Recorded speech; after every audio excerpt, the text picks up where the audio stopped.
Well, good evening, everybody, and welcome to a special edition of the Mid-Michigan Manifest Investing Roundtable. This is Ken Kavula. I'm the president of the Mid-Michigan chapter, and I'm joined by my good buddy, Mark Robertson, who is president and managing director of Manifest Investing. We have special guests with us this evening of Candace Baker and Jerry Wright, and they're both directors with the St. Louis chapter of Better Investing. We're starting an hour early because we're offering a class, a discussion basically about machine learning, and we've entitled it Machine Learning, Machine Churning, and we've subtitled it A Gateway to Awareness and Understanding of AI-Based Research. We're just going to scratch the surface tonight, but if there's a lot of interest in this topic, then we're going to continue this series for the next year, maybe even 18 months at various times so that we begin to cover it in a way that's helpful to our members and they begin to use artificial intelligence in their investing careers and in their journey to making better portfolios. Tonight, we're going to be talking about various things about AI, but essentially we're just going to be kind of introducing the topic. Mark, if you could go to the disclaimer really quickly, I'll talk about the disclaimer. Okay, one thing before I leave the cover slide, those two images are basically the response from two different platforms to the same question. I just basically said, generate an image of St. Louis Arch and an army of robots or whatever. Notice that the two are fairly different. So lock that in as we press on here. I don't think we've got the disclaimer on this part, Ken, so. Okay, well, I'm just going to mention then that all stocks that we talk about are for educational purposes only. We're not making any recommendations to buy, hold, or sell anything. We feel that you can make those decisions yourself. So we're going to get right into the meat of the program. What you see on your screen right now are the presentations that we did last year and the year before for our different roundtable presentations for St. Louis. We started off with Gateway to Successful Investing, and then we talked about honoring the workhorses, and we talked about various things with the St. Louis Cardinals, and finally we ended up swinging from the arch in our investing roundtable there. But we've been doing this program with St. Louis now for 3 or 4 years, and we're very pleased to continue the April tradition. This is just a brief biography of myself. That's my wife up in the upper left-hand corner, and that's Mark and his lovely wife down in the lower left-hand corner. Just a little bit about the two of us and what we've been doing for the last 30 or more years in our efforts to help the investors in this wild ride that we call the Modern Investment Club movement. If you'd like copies of all of the slides for this evening, you can send an email to mark@manifestinvesting.com, and Mark will be glad to send you copies of all the slides. This slide covers our two presenters from St. Louis, gives you a little bit of biography on Jerry Wright and on Candace Bergen. And it's not too often we end up with 3 math people on a panel, but my degree is in mathematics, and Jerry's degree is in mathematics, and Candace's degree is in mathematics. So we better get all the arithmetic correct tonight, guys, sure. Or somebody's really going to have a problem with us, okay? Let's go to the one, Mark. It's 3 math teachers and 1 math student. So there you go. 3 math teachers and an engineer, and we're not quite sure where the engineer fits in sometimes. Yeah, okay. It is confusing. I thought Candace might want to share that about a little bit about the Model Investment Club. That sounds good. Yes. Tell us, Candace. We've had our Model Club, I believe, since 2006. Whatever. We have about 10 members right now, and we started this a long time ago, obviously, and keep chugging along, and we have a great group of people and look at different stocks each week, each month, and then we have educational presentations there. quite a few people from all over the country attend, so we enjoy it. You can find the St. Louis chapter on the Better Investing page. Candace's email is on that biography page also. All right, are you guys ready for this? Sure. Okay. Well, I'll go ahead and kick us off here, and you guys chime in as you go. We're just kind of going to stroll through a bunch of stuff, and it kind of starts with a once upon a time thought. We're really just here to nurture curiosity and whet appetites. We're going to show some examples of case studies, that sort of thing. It's early in the development of artificial intelligence, and everybody here has used it to some extent. Candace and Jerry used it quite a bit for tonight's stock presentations also, so that'll all kind of be weaving in and out. And again, it's just the picture says it all. We're going to come back to the buttonwood tree. We actually run a real money portfolio during our bull sessions, Tuesdays at 2. Take care of the buttonwood portfolio. And that leads us to our first example. And this is actually attributed to Ty Hughes from the DC Metro chapter. And he took our buttonwood portfolio and he asked a very simple question. And he asked it of the AI engine or platform at Twitter known as Grok. And he just basically typed out that question and shared the results with us. And then I'll take you to the next page. There's the actual portfolio. We're not going to go line by line through the portfolio. Come to the bull session if you want to hear us talk about all of these individual stocks. But this is the portfolio that basically Ty asked the robot to evaluate. And then we took it a step further. And this is where we can talk a little bit about some of the things you need to be most aware of.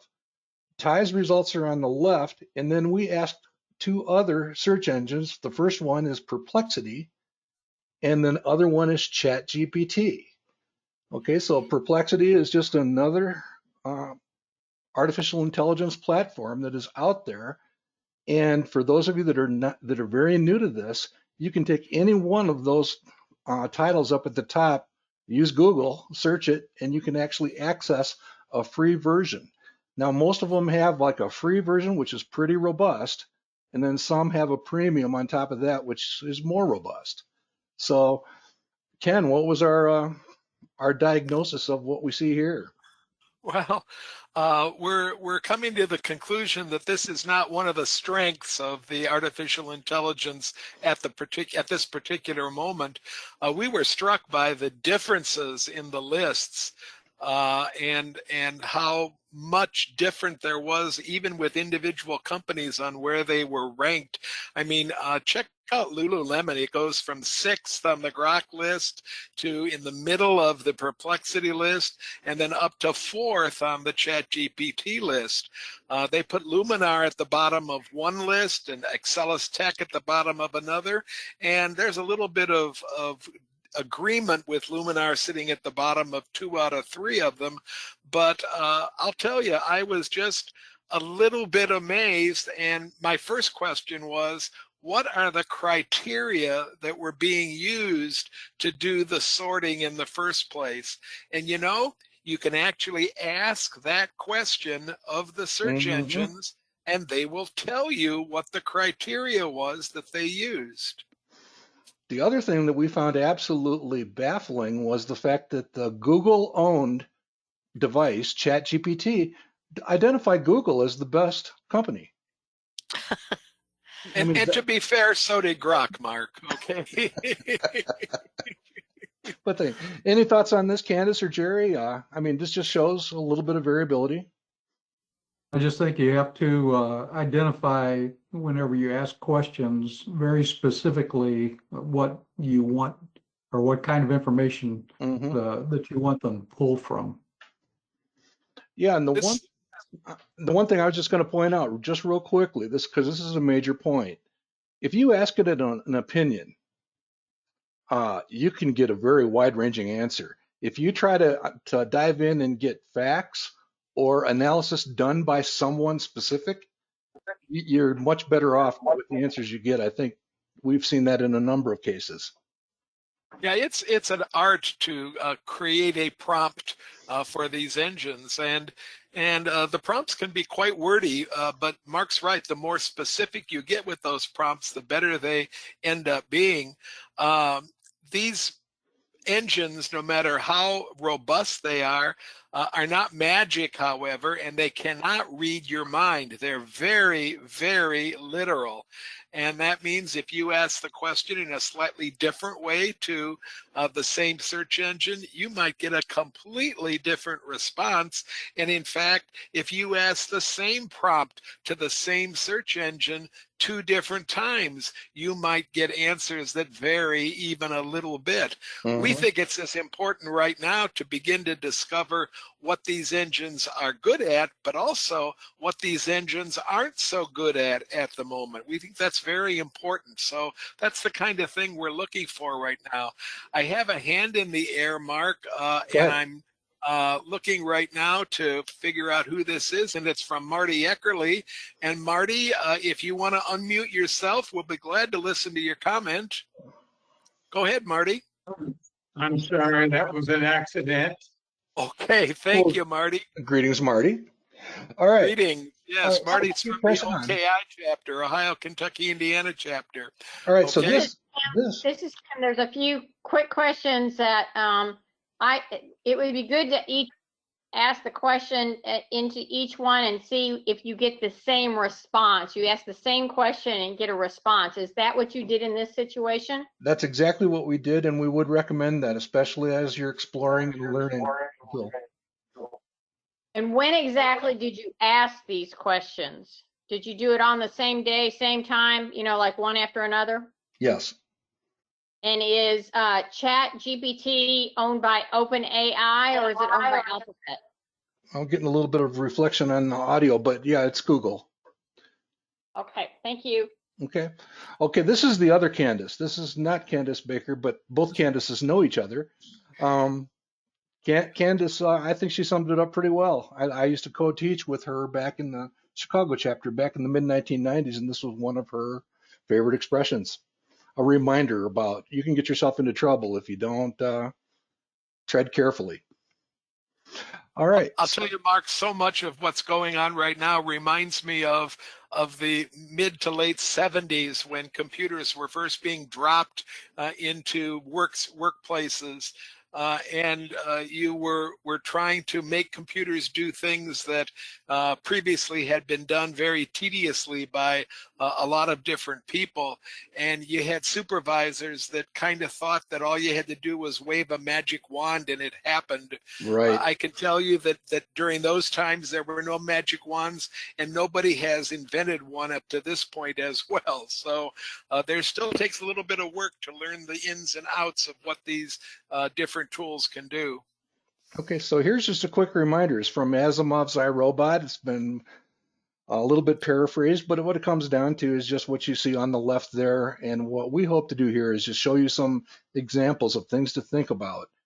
And I take all 4 of us back to the reality, that the stock selection guide itself is not a black box. It's not supposed to be a robot.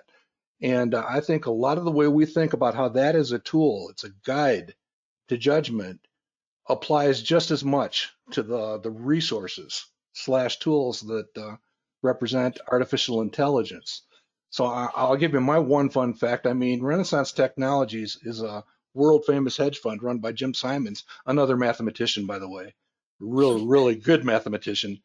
And they've had exceptional results for a long time. Go ahead, Ken.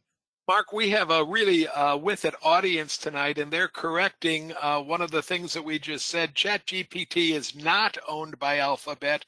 It's owned by OpenAI. Alphabet, Google, same company, own Gemini. So we need to make that correction. I'm sorry. Okay. Brain freeze moment. And to further stir the pot or whatever, Microsoft is a major investor in OpenAI. Yes. Greetings, Cy. Greetings, Mark, and all. All right. So again, I'm AI that just popped in. There you go. It sounded like you, Cy. All right. So here's just one really quick example of, as you begin, if you're relatively new to the concept, one of our favorite sources is Kathy Wood's ARK Invest. and they have a very good dissertation on artificial intelligence and some of the links to the various different areas and why they think it's such a high potential area. So we just point that out as a resource to go for. They're big ideas, 2025. If you search for it, you can find summaries online. You can find YouTube videos that Kathy has done, and we would just recommend that. As a demonstration, if you were to go to YouTube and search on that Kathy Woods Big Ideas 2025, you get this session on YouTube. Okay, and let's say you didn't want to listen to it for the 20 or 30 minutes that Kathy presented, you can use a tool called Google's, and this is just a teaser. We're going to show you more about this. Google's Notebook LM.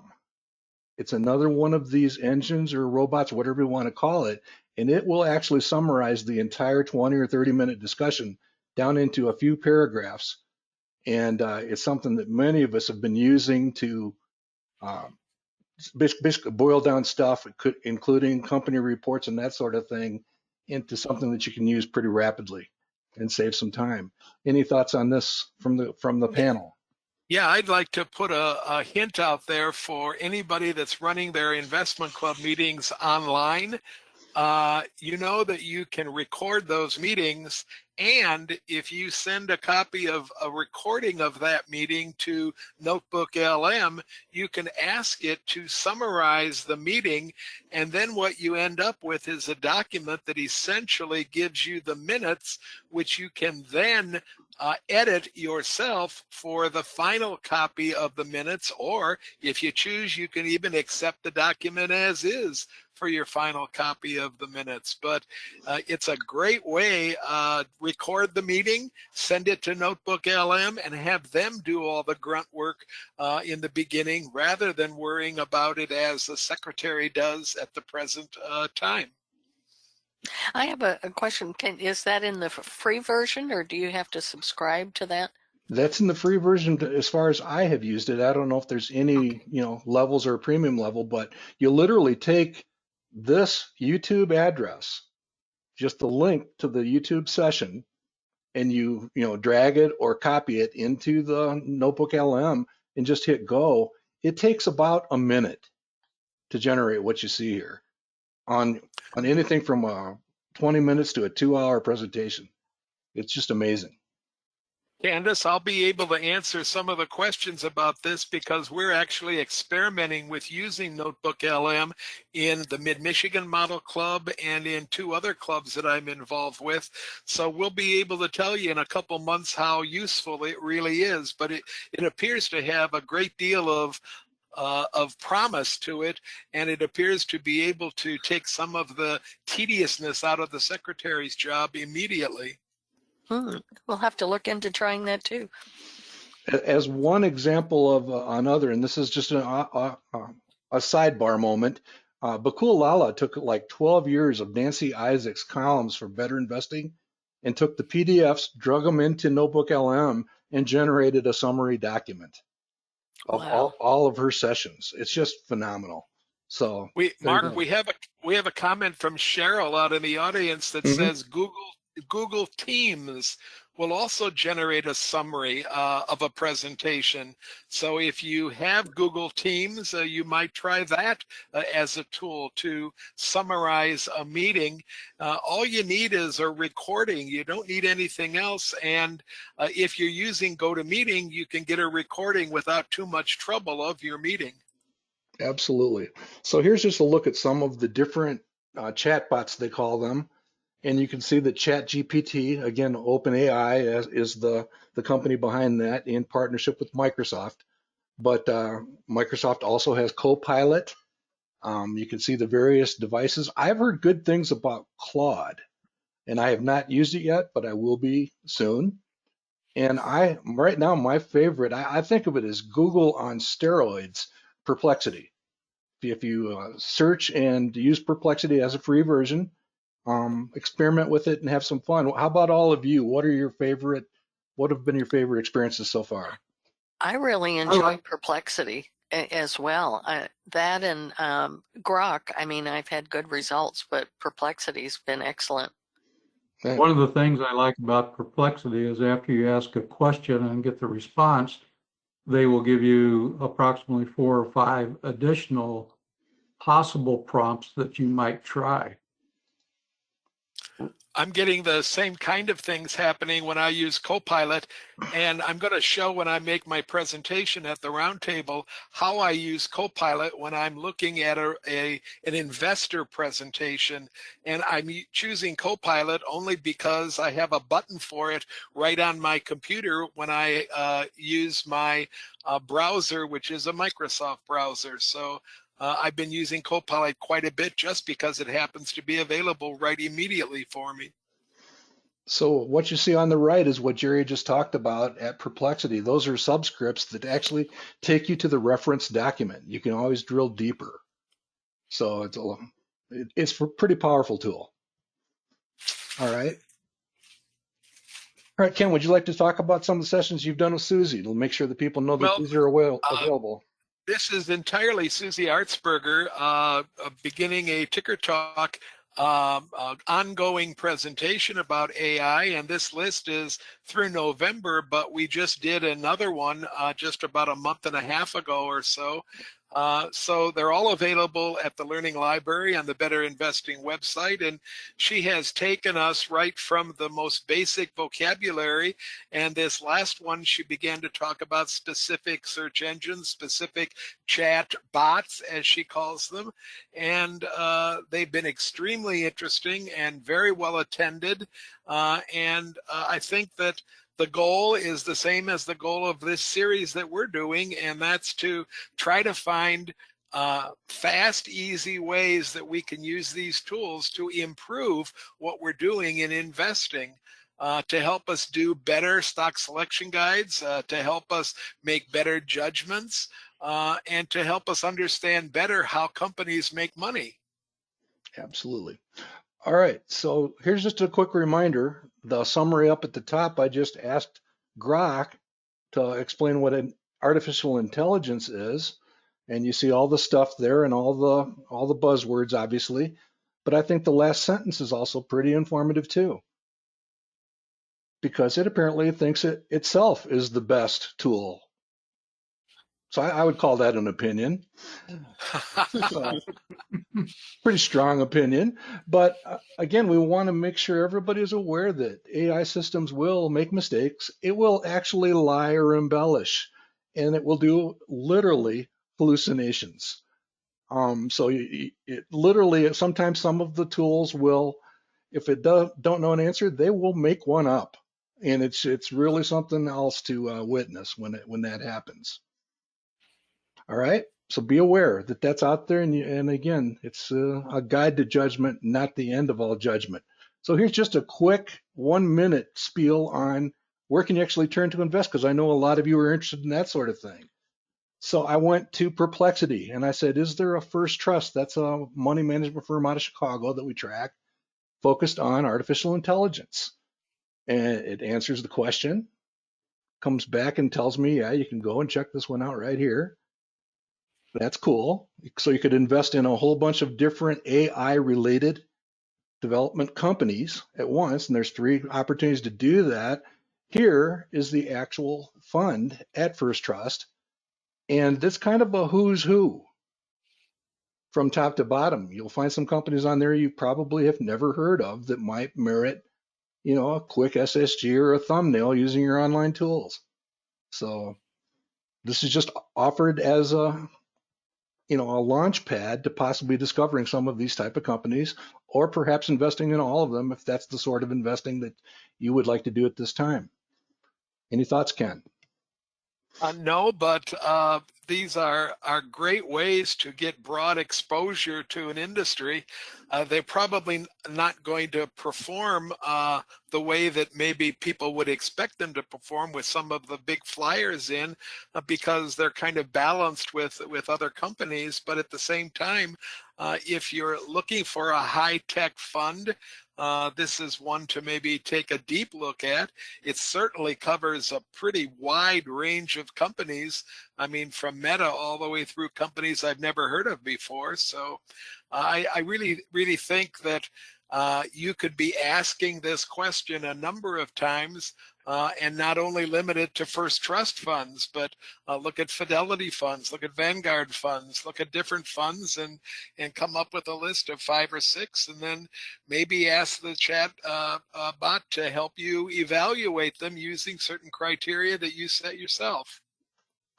Yep, good stuff. So it's a way to just find some stuff. And then here's kind of a quiz for tonight. In going over opportunities, you can watch for companies that are obviously leveraging AI technology.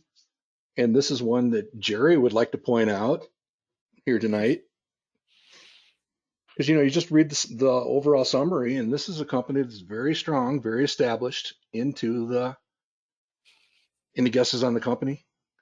I know it's in the paragraph, so you just have to look closely enough. I thought you were trying to trick us when I read the 2 paragraphs, Mark, and I read the answer, and then I thought, well, that can't be right. He can't be making it that easy, but it is. So, well, Jerry's first response was, "Don't let him use AI on this." I did put in Josh Gribben, analyst for Value Line. What stock does he cover? Just to see what would happen. And did you get it? Did you get a hit on it? Yeah. Accenture. Yeah. Okay. So Jerry's stock tonight just happens to fit the mold. So there you go. All right. So I believe this to be very true. I think most of us believe that's true. And this notebook LM can be a very powerful time-saving thing. Just want to bring everybody's attention. If you haven't experienced Joseph Carlson, he's pretty good. If you go to YouTube and you look up Joseph Carlson, and I just grabbed one of his articles, he likes to follow the work of what he calls super investors, very successful. You know the names, starting with Buffett and going from there. And so this is a 1-hour show. I made the decision that I wanted to take Notebook LM and not listen to the entire 1-hour show. Again, this took about 30 seconds. Loading in the YouTube link, I got this. And you literally can work from there and decide what you want to dig into, what you want to think about. You can see that Notebook LM also has those superscripts that you can dig into the references, all those little gray numbers on the right. So it's a pretty powerful device to drill into this type of thing. And you end up with a dashboard with the companies that are mentioned, and then you know what to do with that. You basically commence your study efforts.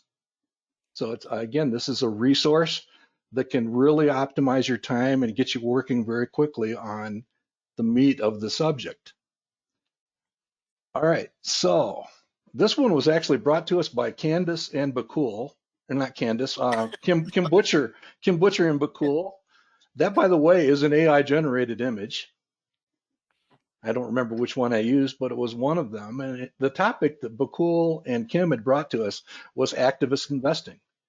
And first of all, what is it? And we used AI to actually dig into that a little bit deeper. So Bakul took us through a demonstration of, basically asking that question. He just said, discuss it. And basically got an executive summary. And again, here's the link. The only link that I needed to load in to get this was right there. And you talk about an incredible time saving. Okay. And then, once we understand a little bit better about how this works, they're getting in, they're trying to make companies do the things which look good on a stock selection guide. That's what they're doing as activist investors. And here was a list that came from one of those footnoted references. Who are the top activists? What companies are they working? As your eye scans that list on the far right with the logos, I suspect you recognize a lot of those logos. So starting with, up at the top there, Southwest, Starbucks. What are they doing at Starbucks? You just start asking yourself all kinds of questions. So anything else jump out on this one, Ken, as far as what the audience may have taken away, or what was your impression of that session? I was surprised really about how many activists there are out there. And, they get a bad name a lot of times, but I don't think all activists are working from the negative side to try to to make changes that are being resisted. I think a lot of times an activist will move into a company and actually be quite helpful to the board and to the company in making the changes that have to be made. I don't think it's always an adversarial relationship. So I think we need to approach this idea of activist investing from the idea that sometimes it's a partnership. They usually start that way, and then sometimes they get a little bit nasty, a little bit of a tug of war. But again, this is just an illustration of how you might mine for some opportunities. And then again, Bakul then took us through, okay, what are these guys actually doing, and where might the stock ideas be? Same list, but with a little more depth as far as what types of concepts are being looked at, between technology and healthcare. And Walt Disney has been a famous example of this. Candace's Air Products. Wasn't it Air Products a year ago, Candace? Yes. Yeah, presented I here. believe you're Portillo's, Mark. Portillo's is mentioned on this slide. Now that is an accident. For those of you that are doubting that, but Nah. and I don't think we identify Candace Baker as an activist investor, but there she is with their products. But again, this encourages you to discover, they're basically suggesting improvements or different approaches or whatever, and you can dig in and understand that a little bit better, and perhaps go along on the ride. Every once in a while, these work out quite handily. And this one is the one that I kind of grabbed. That last company mentioned, it's no stranger to us. We have been tracking this company since it was a micro company, Ken. And sometimes a change in leadership, like Katie stepping in at Massimo, and you look down that resume that's mentioned there for her, she clearly knows her way around medical devices. So then you study Massimo with that in mind. And as you present this to your club partners or consider it for your own personal portfolio, you're basically asking the question, is there something that she can do? What strategy could be deployed to restore that green line to that old slope or something like it? And can the profitability be improved, et cetera, et cetera? And you start digging in to begin to understand and notice that everybody's using the buzzword, but right in the middle of the text, AI is part of that solution, according to what that work in progress.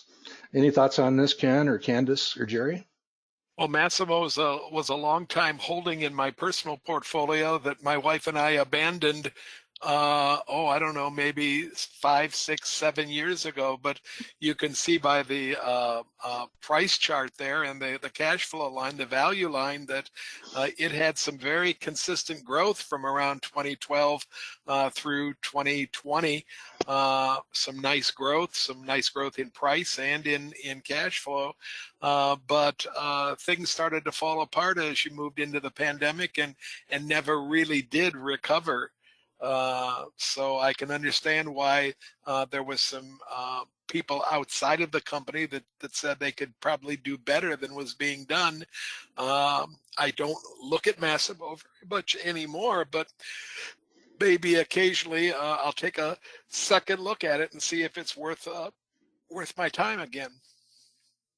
Absolutely. So just one example of being led, in this case, through a specific person and a specific company, to explore it a little bit more closely. So back to Buttonwood, that demonstration portfolio we do, this was one of the demonstrations which, again, we say take with a grain of salt and be careful out there. But Ty Hughes basically asked, I believe this was Grok, to rank the portfolio from strongest to weakest.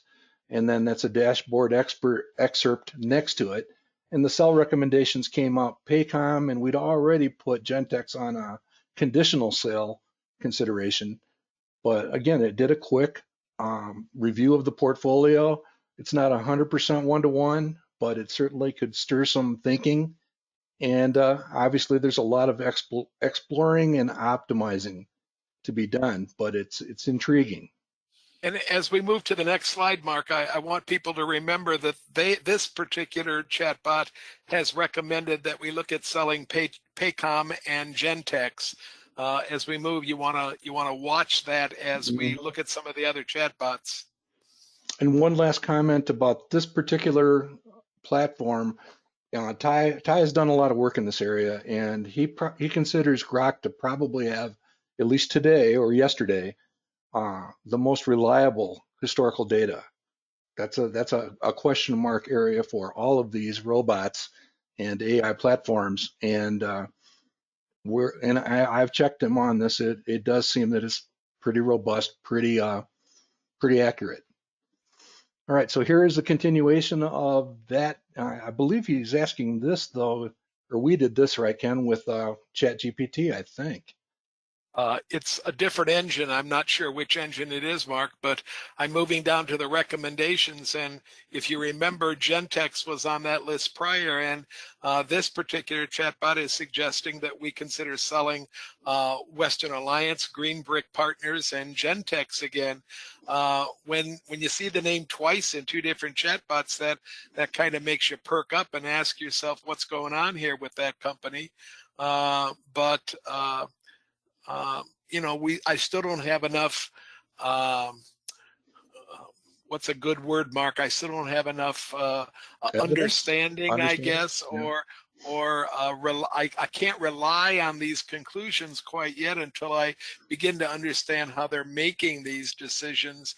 And that's somewhere where I'm doing a lot of personal work right now in trying to figure out how does this particular chatbot or any of them, how does it make these decisions? What are the criteria that they use? And again, once you get this answer, then you come up with a new prompt that says, now what criteria are you using to recommend sales for Western Alliance, Green Brick, and Gentex? You can set that going into. And the other caution that I would have for the audience, and this is part of tonight's theme, I have yet to find an AI platform. If you ask this type of question, that will come back with the answer, you shouldn't sell anything or you don't need to sell anything. It's going to tell you something to sell. Okay? So getting a little bit of feedback there. If we can figure out how that is. All right, so here is last month's roundtable. Dreamfinder, Skechers, United Therapeutics presented. Although be advised that Kevin Gologly has filed a complaint to the election office that Skechers and United were both misspelled and they should be removed from the ballot. So Dreamfinders actually won last month. But again, the robot Grok in this case picked Ken's UTHR. So just for fun. And this is the type of stuff we're just kind of wondering about. All right, so I think this is our summary slide. Yeah, we are at the summary slide. Keep in mind that it's early. We're not kidding when we say they'll make mistakes. You got to, trust but verify. But I think that statement down in the lower right is a pretty good summary of how to think about it, much like we think about a stock selection guide or screening results. None of us here should or do think of screening results as the end answer. It's the beginning. And I kind of feel the same way about this particular resource at this time. Your thoughts? Well, Mark out in the audience is asking, how does the person judge reliability of response from a particular chatbot? And I think, Mark, that the analogy that you're using right now, which talks about screeners, we have a lot of experience, most of us, with using many different screeners. We have a pretty decent screener attached to Manifest Investing. We have a pretty good screener attached to the SSG Plus. Many of us use the Value Line screener. There's a very good screener attached to Morningstar. And I think that we all understand that given the different screens and the different databases, we're going to get different results coming out of the screeners, even if we ask very similar questions. I think the same thing is happening with these chatbots right now. And that's why, number one, I think you don't want to, if it's a purely factual question and a very narrow factual question, your chances of getting a good answer the first try are pretty high. But if it's a question that's going to involve any kind of of decision making or any kind of opinion, then I think you'd want to run it through 2 or 3 of these engines. As long as they're relatively inexpensive or no charge, I think that all you have to spend is a little bit of time, and these things are just wickedly fast. So you're not going to be sitting there like waiting for your computer to log on or to ramp up or anything. You're going to get an answer usually in seconds, and you can afford to run these through 3 or 4 of these engines and then compare the answers. I think that's the best advice at the moment for us to use. I think maybe 6 months from now or a year from now, we'd be giving different advice. We might end up with some clear leaders 6 months or a year from now. But at the moment, we have a pretty big field that all appear to be pretty robust as far as answering questions is concerned. I did find a personal example recently where I had asked for the historical data for a company, sales data, and it only had 8 of the last 10 years and didn't have the 2 most recent years. And it just filled in the most recent year before that. And it didn't tell me that until I forced it to tell me that. So, we look at numbers all the time. So I looked at the 10. I said, oh my gosh, I don't think the sales have been the same for the last 3 years. And it had substituted for something that it didn't have. And it did not disclose it. It was not Grok. It was one of the others. So, I mean, that's just a very tiny example, but it happens. So Mark, one of the Steve, things that, go ahead, Jerry. Steve, one of the things I think you have to really concentrate on are the prompts that you're using, Sure. and a refinement of the prompts as you go through. It's almost like I would like to see a resource of good prompts rather than try to invent all of them myself, but they would definitely help the investors. I think Susie's on that path. Am I right, Ken? I mean, she's trying to coach that. Just at the very beginning, Susie is trying to coach the creation of prompts. I am finding, Steve, I'm sorry, not Steve, Jerry, I'm finding that if I come up with a prompt that's really good, I put it into a Word document so that I can copy paste it back into a chatbot again if I want to use it again. So I'm being a little bit organized, maybe much more organized than I was in learning how to use a computer 35 years ago, but it seems to work pretty well, copy pasting a useful prompt into other chat GPTs, into other chat bots. Did you Mark, retire your Commodore 64 yet, Ken? Yeah, it's been retired for a while. Let's see if Candace has any.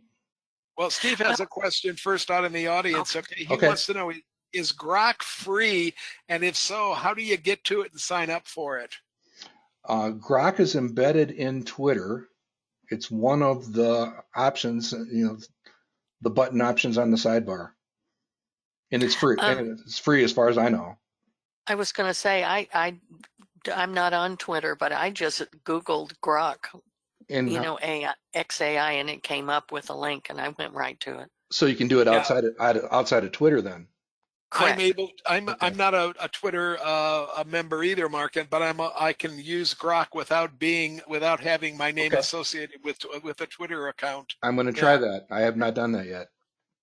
When I first started using some of the AI, I got to the point where I was using Chat GPT, and I used it a little too much, and I got the warning, you're going to have to subscribe. And the same thing happened on Perplexity too. So if you plan on using them a lot, be ready to pay the monthly fee. Jerry, I got the same message from Copilot when I started becoming enamored of creating different graphics. It eventually told me I was using too much, was creating enough graphics, and I was going to have to pay if I wanted to make more graphics. So maybe that's a built-in feature of many of these engines that if you use it to a certain extent, you're going to have to pay a small fee then. Yeah, and the fees run the AI police will get you. I know a good lawyer if I need one in Atlanta. Linda is asking the question, how do you know if you have a good prompt? And Linda, I don't think we have a definitive answer for you yet. You don't know until you've tried that prompt a couple different places and see what the results are. If you're getting dramatically different results from the same prompt, maybe the prompt isn't specific enough, or maybe it's giving the chatbot too much leeway to make its own decisions within the answer. I think that there's a lot of trial and error going to be involved before you come up with prompts that yield the kind of information that you're looking for. I think part of the problem is the same problem that a sophomore in high school has when they're faced with writing their first term paper. They want to write a 5-page term paper that covers the complete history of the world. And I think you have to learn to be much more focused and much more directed towards what it is you're looking for in your prompt, and that means you have to make it very specific. We're used to asking very short questions of Alexa or of Siri, but these chatbots will take very complicated questions and decipher them without any problem. So come up with a 2 or 3 sentence prompt if you need to, and make it very specific. Many times the more specific you make it, the better the information's going to be. I have not researched this, but I think that if you set a prompt up and you get answers back, the sources that they are using to give you those answers may vary, and that may vary the response that you're getting. Absolutely. So I think we mentioned at the beginning of this program that it's possible to put a prompt in the same chatbot over a 10-minute period, put the same prompt in 3 times and get 3 answers that differ significantly from each other. And Jerry's hit the nail on the head. It's the sources that they've arbitrarily gone to lift the information from. Yeah, and I would summarize all that you're hearing as I hope we've kind of whetted your appetite a little bit. Do not be afraid. Do your Google search, pick one of the free ones, go into it, ask a question like you would ask it of a 5th grader, and then ask the next question like an 8th grader, or whatever, however you want to frame this. You can't break anything, and you just keep drilling and getting deeper, and then also pick another one of them and compare the results side by side. And you'll find that you like some better than the others. And a lot of people are using ChatGPT. I like Perplexity when it comes to the choices, but don't be afraid and just dig in, and you will be. I'll tell you, the first time I saw Notebook LM work, I had put in one of our 60-minute bull sessions. It generated an executive summary that was spot on in about 60 seconds. And then it also gave a 5-minute audio discussion of what we had done. I know Steve Emmerich has done some work in that area also down with Heart of Illinois. And it's just, I mean, the possibilities are just absolutely intriguing.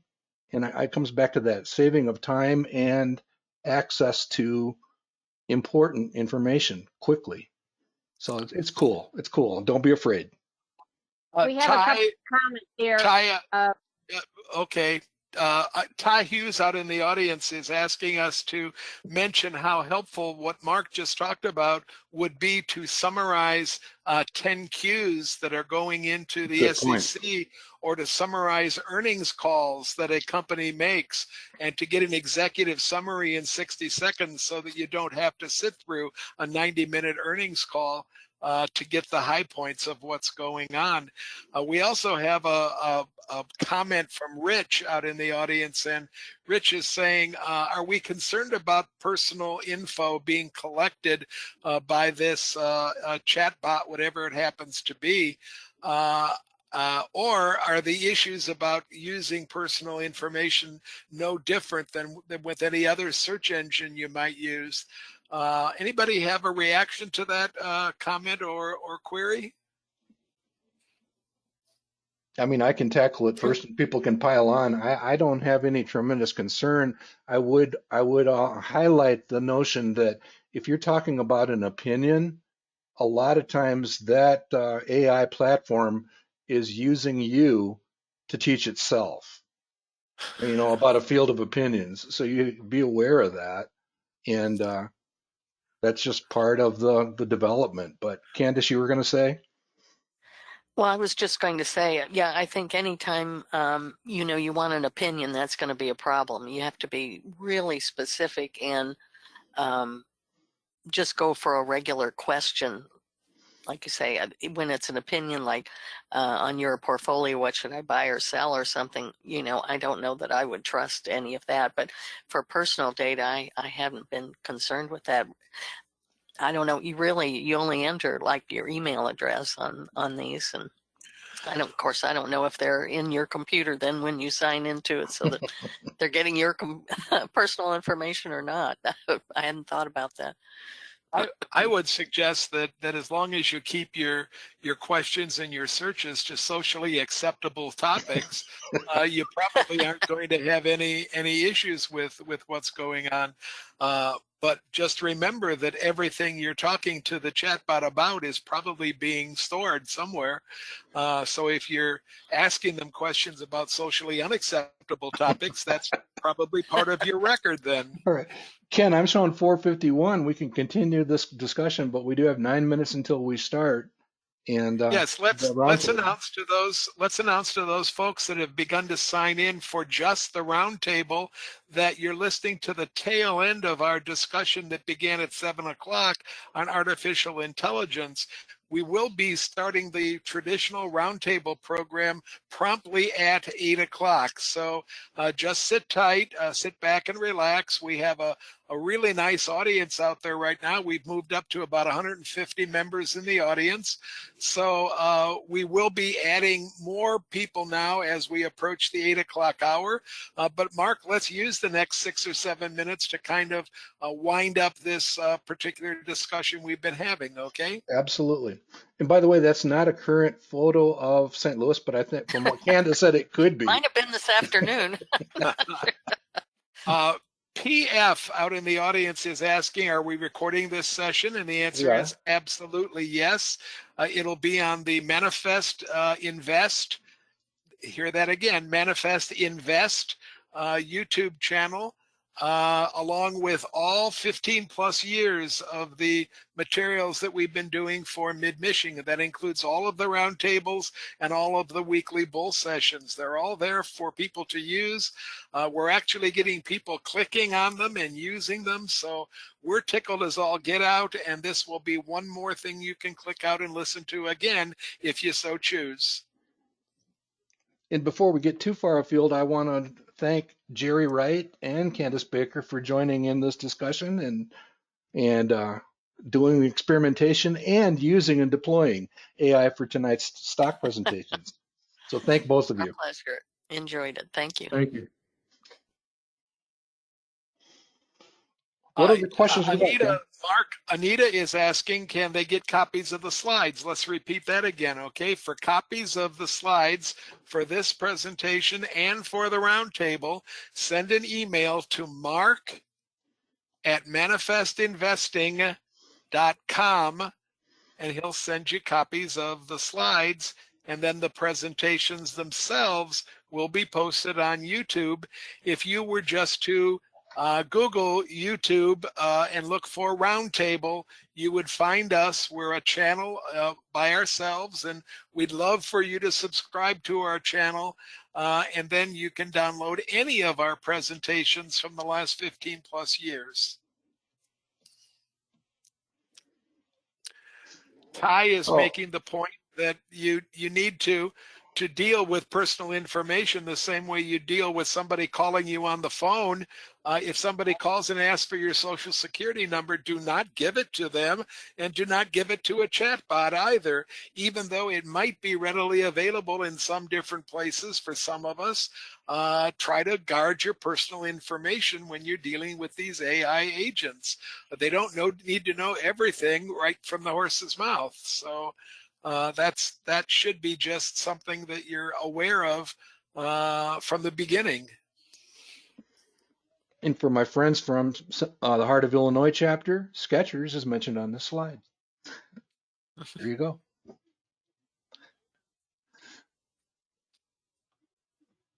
Nick out in the audience is telling us that for $10 a month, he's able to use a program called Qualtrim. It's Joseph Carlson's program. And for $10 a month, he can get summaries of 10Ks and 10Qs. Very good, and they're getting better.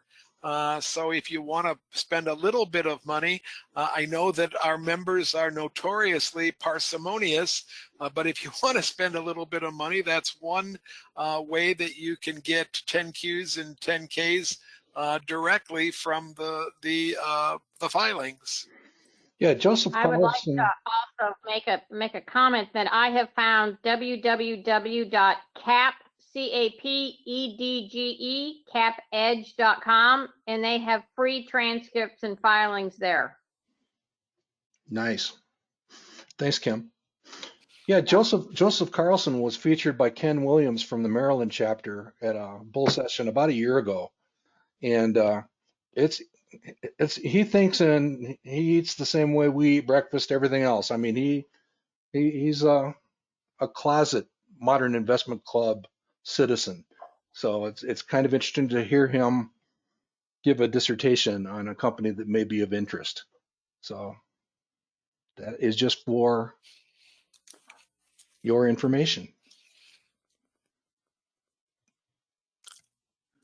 I think, Mark, that it's 5 minutes to now, and we need to wind up this presentation and maybe take just a slight break before we actually begin the formal roundtable presentation. Well, I don't need a break, Ken, because you know what? I don't have a stock presentation tonight. And to those of you just joining us, we're encouraging you to write in Generac when it comes time for the audience vote. All right. Thank you, folks, for attending the session. Thanks to the St. Louis chapter, and especially to Candace Baker and to Jerry Wright. And we hope to do this again maybe a year from now in next April. Fred, keep us in mind again and give us a prompt sometime maybe in February. And by April, we should have all the kinks worked out and have something interesting planned to do for everybody. So we have a couple minutes before we get officially started. If anybody still has some questions that are not about AI, we have a 2-minute warning while Ken goes and gets another adult beverage. No, I'm going to go get rid of an adult beverage. So, all right, you go take care of that, and that's more information than we needed. I know. Mark, there's a question from Robin Hamilton, and Robin, I've unmuted you. Go ahead, Robin. Okay. Why do I not have a question box here? If I log out and log in again, will I get a question box? Let's see. It says that we've got the question box enabled on our, you should be able to see one, unless you've somehow closed it out. You might try going out and coming back in and see if that restores it. Robin, at the top of your control panel, do you have a button called Options?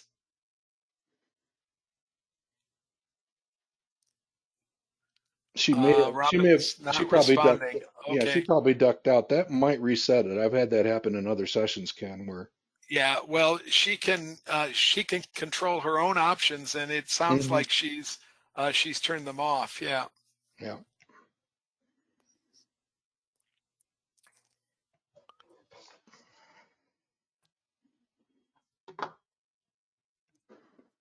And Cy, you owe me a Coca-Cola for the 2-1 series victory for the Braves over the Cardinals.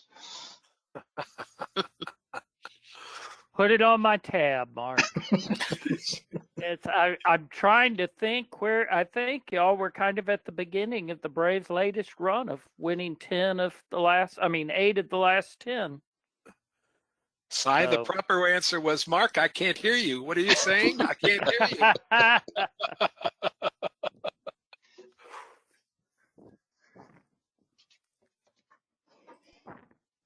Okay, Mark, I'm looking at 8 o'clock right now. So if we go silent, we are still recording. Yeah, we're still recording. I'll break them into Right? two. So you'll be able to break it into two, right? Yep. And I'm going to go silent for just a little bit, and then I'll start the roundtable. Well, good evening, everybody, and welcome to the April 2025 Investing Roundtable, sponsored by the Better Investing Mid-Michigan chapter and by Manifest Investing. Tonight's presenters will be Cy Lynch from Atlanta, Hugh McManus from Pasadena, California, Mark Robertson from right here in mid-Michigan, and our special guests will be Candace Baker, Jerry Wright from the St. Louis chapter of Better Investing. That's a very active skyline picture of St. Louis. And Candace is telling us that might have even been this afternoon that was happening. So, Or at least a couple of weeks ago, we had a really bad storm through here, hail damage a lot all over. So, wow. Well, I'm just going to relate to people that the temperature reached 84 degrees here in mid-Michigan at around 11:30 this morning. And this evening, it's supposed to go down to 34 degrees. Oh, that hurts. We've gone from bright sunshine where you can get a sunburn all the way down to frost warnings in a single day. So those of you that are having better weather throughout the country, I envy you, and I'm a little bit jealous. I'm a lot jealous, in fact. Okay? Steady 72 degrees in Phoenix, Ken. Come on down. This is an educational demonstration, folks. The roundtable's been going on for 15 plus years, and we start every one of them by saying everything we talk about is for educational purposes only. We're not making any recommendations about buying, holding, or selling a stock. If you'd like to be added to the Mid-Michigan guest list, then get a copy of the slides. You get a copy of these slides by writing Mark R at manifestinvesting.com, a very brief email saying, send me a copy of the slides. When you get that copy, then use the link on this disclaimer page to subscribe to the guest list for Mid-Michigan. If you're not getting monthly reminders about the roundtable, that will put you on a list which will get you a monthly reminder about the roundtable, along with a URL where you can register right from that email. That's my real email address as well. If you have questions for either of us, feel free to correspond with us, and we do try to answer every single email that comes across our desks here. Mark, why don't you take the next couple of slides and tell us what's been happening with that dot that's falling out of bed down there, okay? Oh, fine. You stick me with this one. All right. So we've been doing this since July 2010. So we've got quite a track record established. We do keep track of a tracking portfolio. And so we're keeping track of the veracity of all our decisions. Our objective is to beat the market by 5 percentage points. That's that orange or golden line across the middle of the graph. That's a very traditional investment club goal. And as of right now, it's been a rough couple of months for not just us, but all of us. But our rate of return is checking in still after the trials and tribulations and getting our mettle tested at 15.4%. Now, the recent recovery in the stock market, which, by the way, has not been reported by the national media, but it's there, the Wilshire 5000 is back to a 12.5% return over that time frame. The 15.4 minus the 12.5 gives you the relative return, which is approximately 3%. The 3% part of that is the hard part. Some of our stocks that were battered down have not recovered along with the rest of the market. So we basically have a point which we hope will now bottom and head back in the other direction. That is a very current number. But still, context matters. Plus 3% would still place us in the top 25 of all institutional mutual funds that are equity based out of the top 25 out of about 650 equity funds. So it's still very stellar performance. We've gotten kind of accustomed to chasing that gold line and beyond. So we hope to return to that. That is our goal, as is stated right here. We also like to have a little over half of our selections beat the market over the holding period.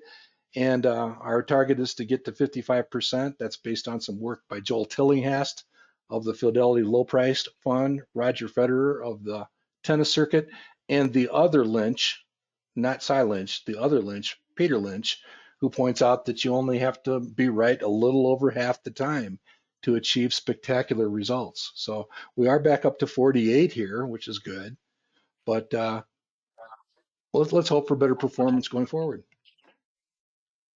Here's a quick look at the top 20 holdings by percent of total assets in the round table, the current round table. The legend up at the top is the number of repeat selections.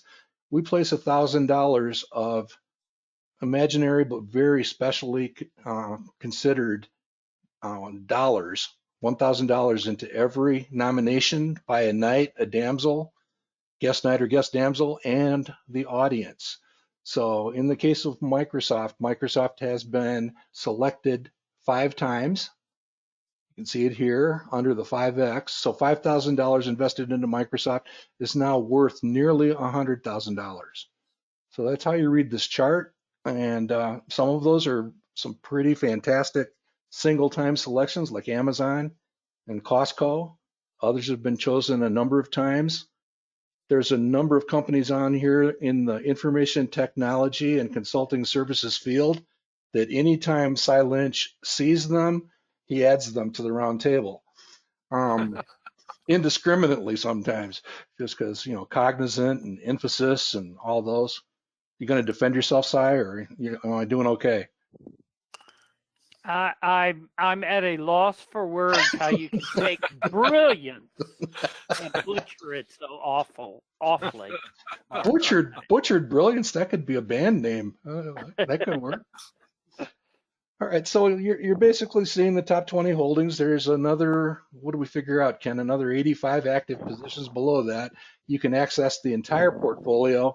And sorry, I did miss getting a couple of companies into the dashboard last month, but they're there now. So we'll fix that. But the overall portfolio, Ken Kavula's report card, the par is not bad. We want to continue to be bolstering that. So we want to be buying companies or adding companies to the portfolio that are helpful in that regard. The quality's good. In fact, it's excellent. And we want to keep it there and maintain it. Growth is good, but it could be a little bit higher. We'd like to see some companies added to the portfolio that have greater than 11% growth. It's only a couple of companies on a bit of a hot seat. Fastenal, with its high quality rating, would probably require that this number approach zero. I'm not sure where that's coming from, Ken. Somebody's opened a second microphone, and that's why we're getting the feedback. Okay, if we can get that. And then the other one, we're not going to take any selling action tonight because this is not a market to sell anything if you don't have to. The CBO exchange company that I added to the portfolio a few years ago has done quite well, and the projected annual return is into lower single digits, so that could be a candidate for selling at some time in the not too distant future. All right, and then do you want me to keep going with the good news or Well, this is still a compelling slide, but talk about it. Sure, Mark. Okay, so we have made 864 selections, $1,000 each, and that rate of return is at 15.4. What we find when we look over the history, and we're talking about realized and unrealized gains or losses, in this case losses, we find that 260 of those decisions have actually deteriorated to less than $1,000. Again, realized and unrealized. Okay, the cumulative loss for all of those is about $108,000. Now, this slide used to be really cool when we could say that the gains from that one position of Microsoft, we have 99,000 in current market value for Microsoft. This 94,000 offset all of this. Now it's close. I mean, they're basically running neck and neck. April has been a real misbehaving child. It needs a timeout. And those 260 positions have now overwhelmed the Microsoft position.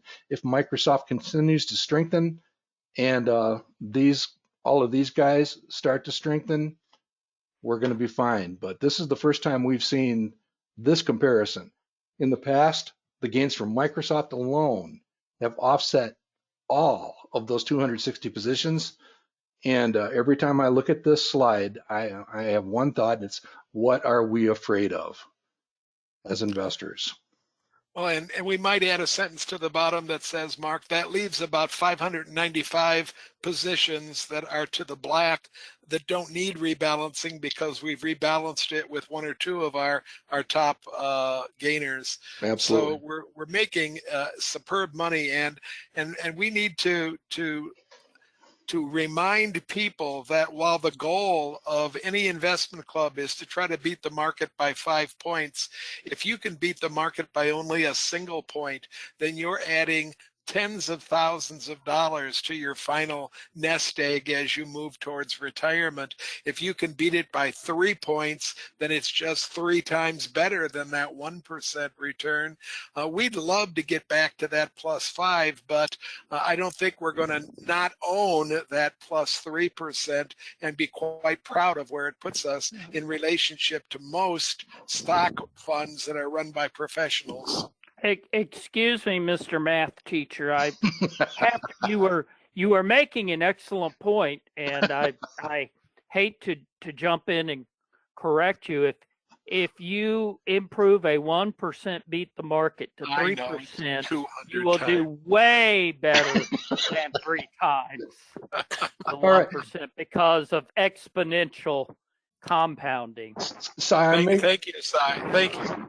Cy, I'm making a note to add our Walter Schloss slide to next month's presentation. Okay. So Ken can bail himself out on that one. Let's keep moving. All right, so we're going to kick things off with the first presentation I received this week from Jerry Wright. Take us away, Jerry. Okay, thank you, Mark. The stock I chose was Accenture, and it actually came out of Arthur Andersen in about 2001. They rebranded this consulting division, and it became Accenture with the angle bracket symbolizing a change and focus and looking towards the future. Next slide. Before we go forward, Cy, do you want to jump on the bandwagon here and abandon your choice for tonight, or you good for now? Well, I'll wait and see what Jerry has to say, and then I'll probably change up. Seems like somebody did that last month with UTHR too. That's an ugly rumor. Go ahead, Jerry. Pardon the interruption. Okay, that's all right. Sectors: technology, industries is the information tech service. Market cap is 184 billion. Dividend yields around 2%.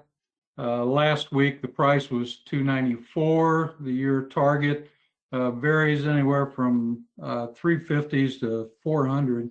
So you're looking at 20% or more. 57% of the stockholders are retail investors. There's 3,700 institutional investors. Vanguard, BlackRock, and State Street are the biggest ones in that grouping. Next slide. Office and operations, 49 countries, 200 cities. They employ 800,000 employees. The AI workforce is 72,000 specialists spanning the globe and working with a lot of different cultures and backgrounds. So there's a lot of diversity within this company. Next slide. Definitely a variety of capabilities and industries. Their client base is mainly the Forbes Global 2000 companies and government agencies. And Mark earlier mentioned that they have associated themselves with NVIDIA and some of the AI projects that they're looking at for the future. Next slide. The revenue by geographic region: Asia Pacific 16%, North America 48%, Europe, Middle East, and Africa 35%. So you can see they're scattered throughout the world. Next slide. They basically do two types of work, either consulting work, which is project-based. It's usually in short time. They have special teams that go in and help out with the business. Usually it's not a long period, but a fixed duration. The other one is managed services. This is more of a long-term. They're actually operating the business. It could be an IT function or platforms, infrastructure, financing, accounting, HR services. And this area is the long-term contracts that they have. And I generated this slide. The images I just pulled from the internet, but up at the top of the slides, if you see AI, it's because I ask AI to generate. I asked it to tell me what consulting work was about with Accenture and the managed services. Next slide. Revenue by business segment. They have 5 business segments. I asked Perplexity to make me a pie graph of their revenues by percentage, and this is what it generated for me. Products 30%, health and public service 21%, financial service about 18%, communication, media, and technology about 17%. And I did verify that by going back and looking at the 10K and looking back to make sure that those numbers matched up. Next. We're going to look at some of those businesses within the Accenture, and I asked AI and Perplexity to do this for me. I pulled the symbols for the different companies from various sources, but what I asked AI to do is tell me about communication, media, and technology. And so this is the answer that they gave me. Empowers clients to reinvest their business for a digital area, enabling growth, efficiency, new revenue streams, modernization, AI, cloud, content innovation. And then at the bottom of their discussion, they created a chart for me, or a table for me, of these particular areas that they work in within the communications. And for example, digital transformation, 5G, network modernization, AI automation, sustainability, customer experience. So there's a lot of, in these particular tables, you're going to see a lot of information about cloud and AI show up. And they work with Disney on digital videos that they produced as well. Next slide. Financial services, banks, insurance, capital markets, payment providers. You'll notice IRS is pictured there, AIG, Morgan Stanley, JP Morgan.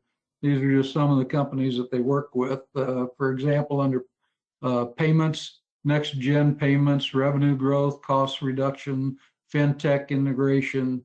So you're looking at, the modern day examples of being able to use technology to help the businesses out. Next slide. Health and public service segment, healthcare providers, Department of Defense, State of Ohio, NASA.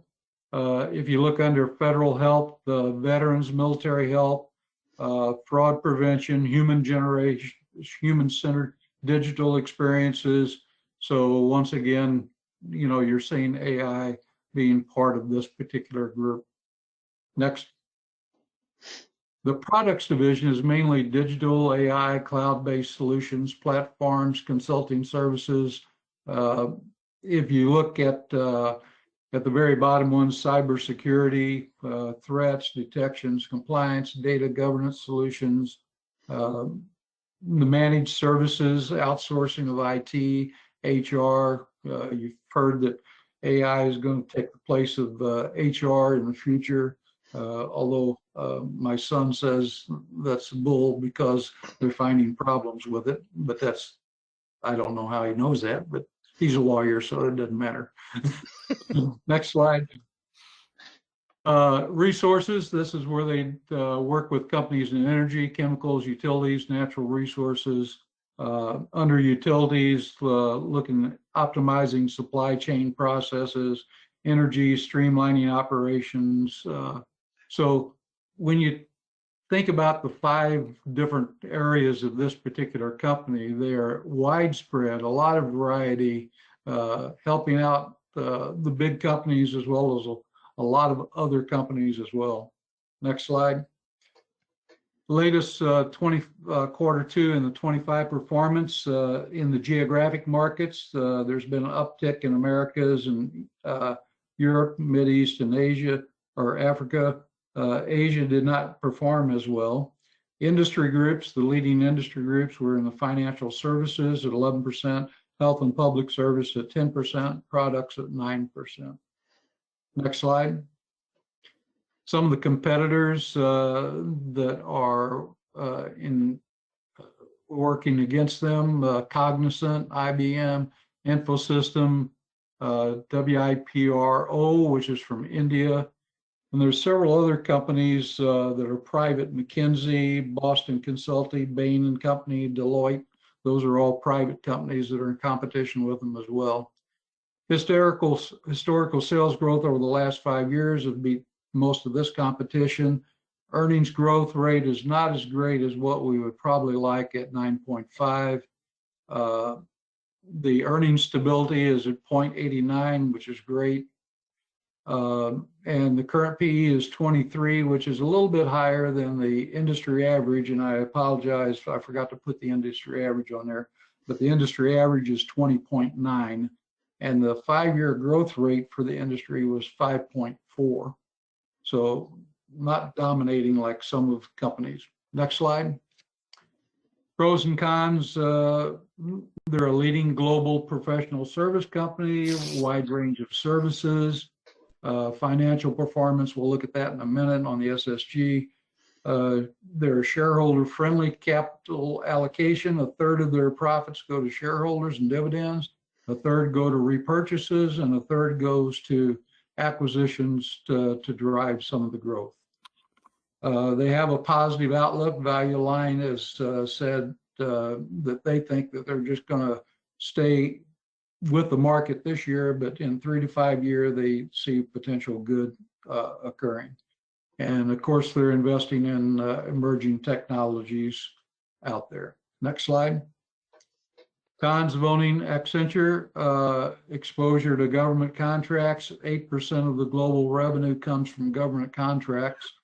And in addition to this, if the tariffs go into play and we have more of this craziness, you'll probably see reduced consulting demands. You might see some canceled contracts.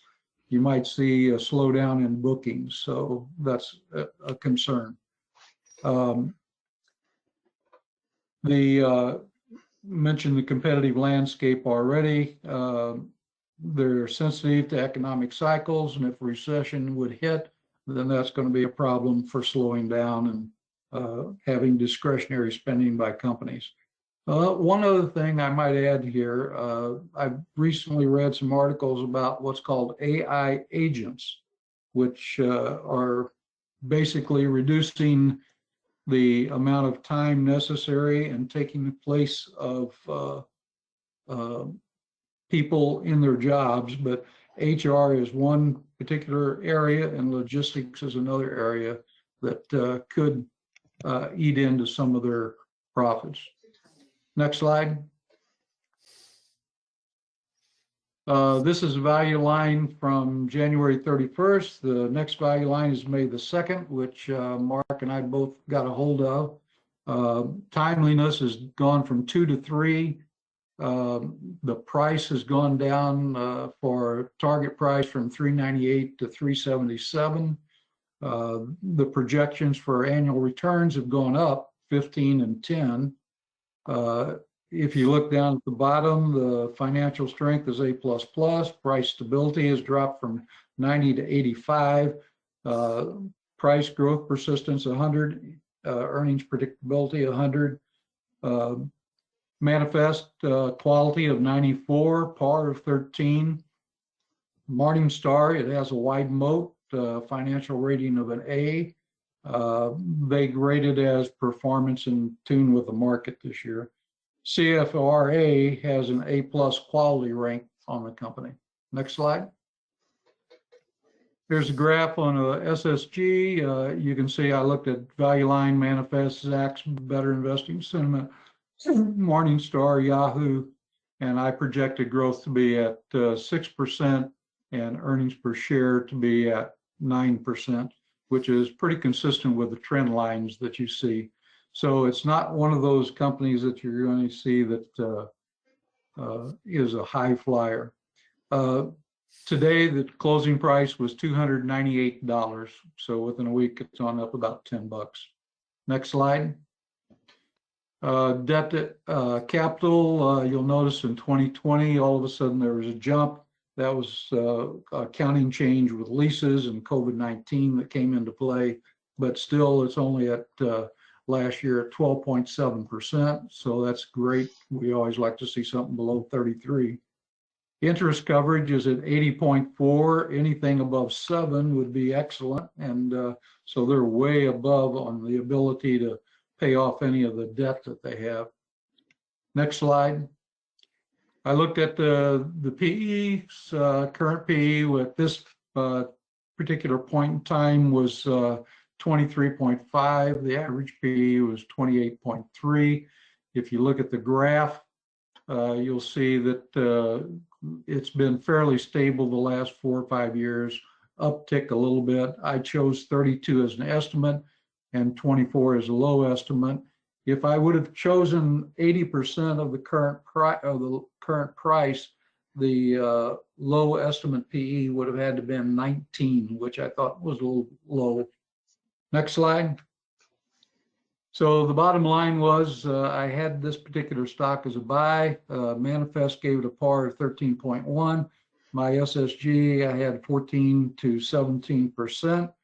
And I kind of like the stock. It's a global stock. It has a reputation. Its past history has been stable and reliable.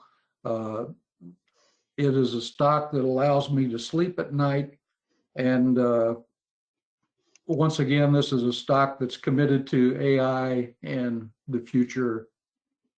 So that's my recommendation, ACN. All right.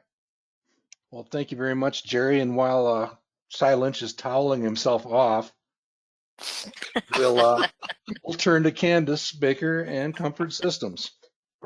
Okay. Gosh, can you hear me? Yeah, you're fine, Candace. Yep. Am I fine? Okay. In screening for stock ideas, I looked to the SSG Plus predefined screens, and Fix showed up. Well, I'm going to refer to it as Fix. Comfort Systems showed up in 3 different screens: the value screen, roster of quality, and A-list stocks. So I thought it was kind of worth exploring. Next slide. They're a leading national mechanical, electrical, and plumbing and installation and service provider. The mechanical services include heating, ventilation, air conditioning, plumbing, piping, and controls.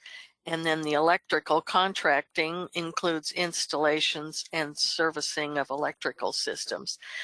They have $7 billion in yearly revenues. 61% is in industrial, including 33% in the tech area. 18,000 plus employees. They have a history of profitable growth and cash flow, and they're a leading mechanical, electrical, and modular construction and service portfolio. Next slide. After I read that, I thought, well, I don't know what modular construction is. So I used Perplexity and asked it, what is modular construction for Comfort Systems? And in case you didn't know, it refers to the fact that they do off-site fabrication of mechanical, electrical, and plumbing systems, such as HVAC units, electrical rooms, and utility plants in a controlled factory environment. And then these modules are then transported to the construction site and integrated into the building, often in parallel and with ongoing work. Next slide.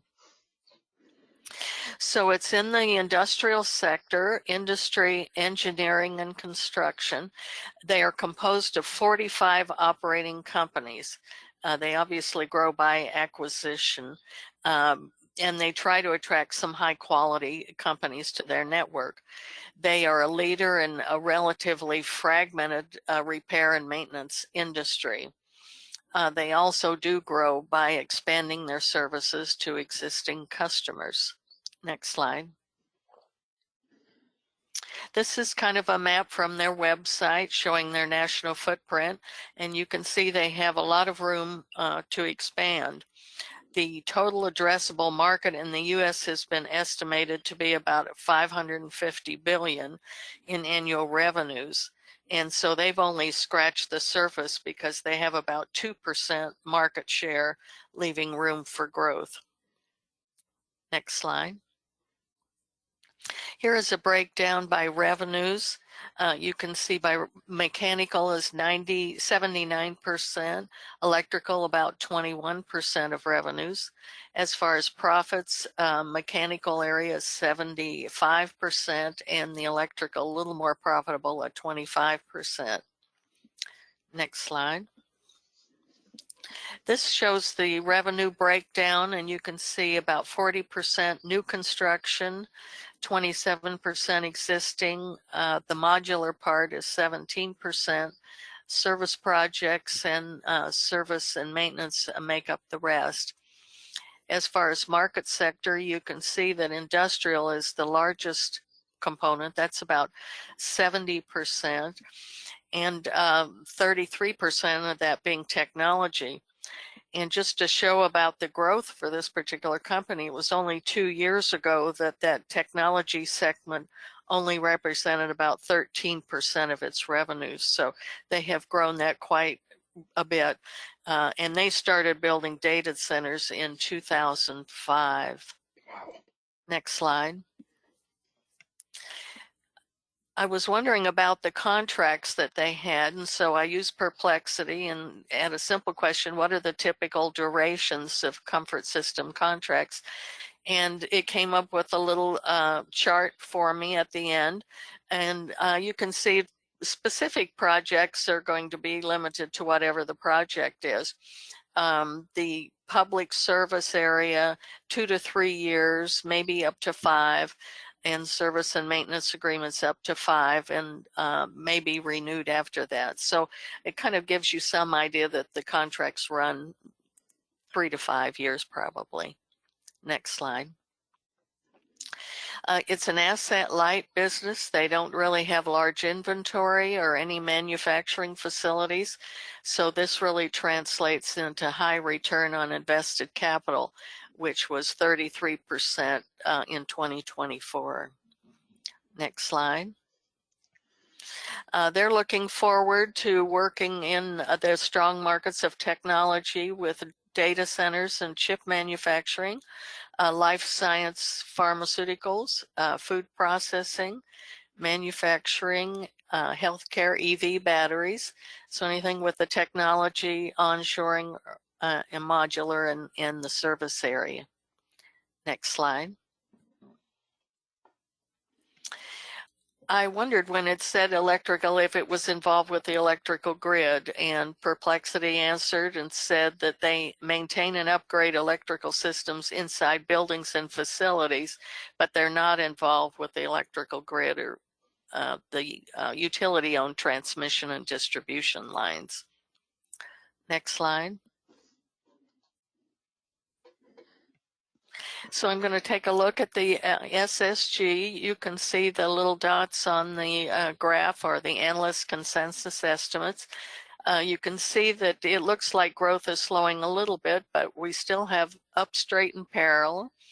the judgments that I made seem to fall in line with the analysts. The latest quarter that at the time I put this presentation together was the December quarter, with sales up 37.6% and earnings per share up 60.4%. I estimated my the historic sales growth was 17.7%. And historic earnings per share at 29.1. So I seem pretty conservative at a 9% growth for sales and 10 for earnings per share. But the 5-year estimate of 10.8 billion for sales kind of falls in line with what Value Line had, which was 10.3 billion. And the earnings per share, that 5-year estimate would have been 23.51. And Value Line had 23. So even though they were conservative, I felt they were kind of reasonable by Value Line standards. Next slide. Looking at the graph, I took out pre-tax profits and entered in the cash flow line to see how they were doing, and because I'd read they had strong free cash flow, and you can see that it does look pretty good for this particular company. They receive money from their customers up front when they have a contract, and so they can use these funds for other purposes or to work on those projects. So money is not a problem there. Next slide. In evaluating management, they do have single-digit profit margins. I'm afraid I didn't compare to the industry, but it has been going up, which is good, and is more in 2024 than the 5-year average. Return on equity has been excellent, the average being 25, and 2024 was at 32.7. Debt has been decreasing, and their debt to capitalization was just 15.3% in 2024, so that's good. I did take a look at liquidity ratios, and you can see current and quick ratios were fine, and interest coverage far exceeds what we need at 133 for this particular company. Next slide. In section 3, at the time I did this study, which was last Wednesday, the price was $355.70, 52-week high at $553, and 52-week low at $273, basically. This has been a roller coaster ride for this particular company. When I first looked at it, it was that was on last Monday, just a week ago. It was 328 and change. On the Wednesday, I did this report at 355 and change. On Friday, it went to 397.43, and a lot of that had to do with the fact that on Friday they came out with the first quarter earnings, and the revenues were up 19%, earnings per share 75%, backlog of $7 billion was a new high, gross margins went up 19.3%, and the tech sector revenue went up 37%. So it's kind of gone crazy on me.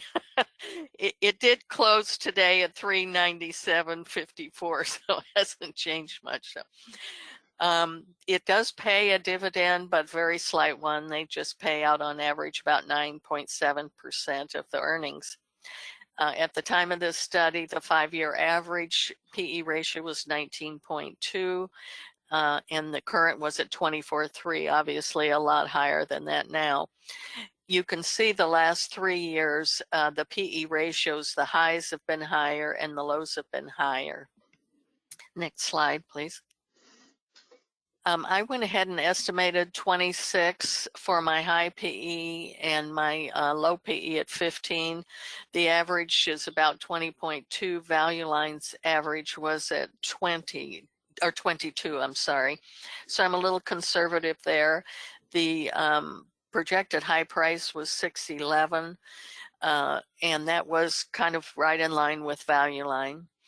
I did pick a low price of 280, which at that time put me in the buy zone with a buy up to 362.8. Obviously, it's moved way past that. It's a good thing, I guess, but not if you are looking to buy. Next slide. It's not good to be so right so quickly. Yeah. All happened in a week. Who would have thought? This is from Manifest Investing, and the MyPar was 11.3 with the sweet spot at the time at 16.3 to 21.3. Comfort Systems has a quality of 87, which is good. Par of 12.9, so a little more than MyPar at that time. Now it's moved out of that. I did look at the engineering and construction industry, and I ranked them by quality. And there are a few above it, but it does have some good growth there, and margins seem to be in line or a little with several others and a little bit below others, so it's right in the market. Next slide. So some of the analysts' expectations. Morningstar had a 4-star rating with a fair value of 404.16. It gave the company a narrow moat and said it was an attractive opportunity for investors. CFRA didn't have an analysis, but they did have it as a strong buy. On Yahoo, the growth sales estimate was 10.4% with a 1-year target of 493.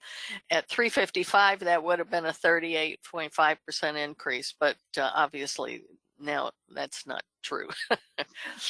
Value Line 18-month price target 494. So between Yahoo and Value Line, there's still upside left from what the closing price was. Annual rates had sales growth of 14.5 and earnings 19.5 with a timeliness of 1. So maybe I was a little conservative, but I think reasonable. Next slide. So in summary, it's a good quality company with attractive growth that's exposed to AI infrastructure, data centers, and chip plants, and should benefit from increasing demand. They have room for growth since their market share is just about 2%, but they do have a nationwide presence in this kind of fragmented market. So it does give them an advantage for maybe large projects that might be expanded throughout the US. It is a defensive business that does well even during a recession, because if a retail store or a hospital loses air conditioning, they're going to fix it right away. And usually the maintenance costs are a small percentage of the cost that a business has. So there's never any question about having them come out to do the work. They have strong financials with little debt. And I wrote at the time, current price appears to be attractive entry point compared to analyst projections. But maybe with this volatile market, there'll be another chance to get in at the lower price. Just a little less attractive, but still a little less attractive. Yeah. All right. Good stuff. Well, thank you, Candace. Definitely leveraging some key areas. I know Ken is in some clubs that have been raking comfort over the coals. So.